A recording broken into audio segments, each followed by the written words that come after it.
U.S. Secretary of State Rex Tillerson has declared the military-grade nerve agent that was responsible for poisoning Sergei Skripal and his daughter clearly came from Russia and promised that it will trigger a response. It has emerged.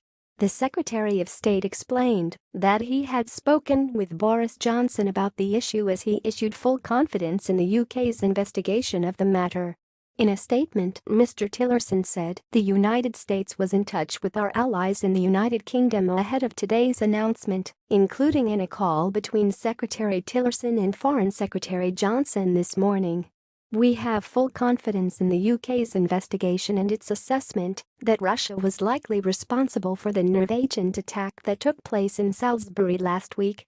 This is never a justification of this type of attack, the attempted murder of a private citizen on the soil of a sovereign nation, and we are outraged that Russia appears to have engaged in such behavior. Mr. Tillerson highlighted the past actions of Russia to declare that Vladimir Putin has been a force of instability.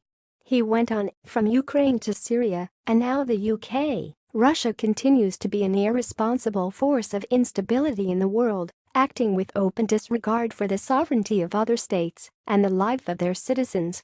We agree that those responsible, both those who committed the crime and those who ordered it, must face appropriately serious consequences. We stand in solidarity with our allies in the United Kingdom and will continue to coordinate closely our responses. The finger pointing from the US comes shortly after Theresa May declared that it was highly likely that Vladimir Putin was behind the alleged attack. The Prime Minister also stated that if Russia does not respond to the allegations, that the UK will also respond. She stated, should there be no credible response, we will conclude that this action amounts to an unlawful use of force by the Russian state against the United Kingdom.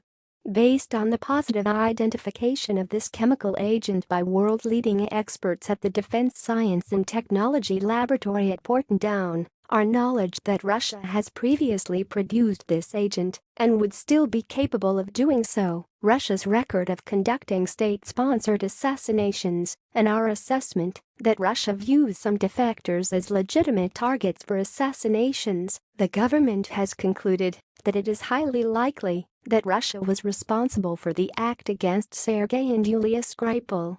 This attempted murder using a weapons-grade nerve agent in a British town was not just a crime against the Skripals. It was an indiscriminate and reckless act against the United Kingdom, putting the lives of innocent civilians at risk. And we will not tolerate such a brazen attempt to murder innocent civilians on our soil. Earlier, the US's White House Press Secretary Sarah Sanders described the incident as reckless, indiscriminate and irresponsible, but did not explicitly name Russia for involvement in the attack. She went on, we stand with our ally and fully support them, and are ready, if we can be of any assistance to them,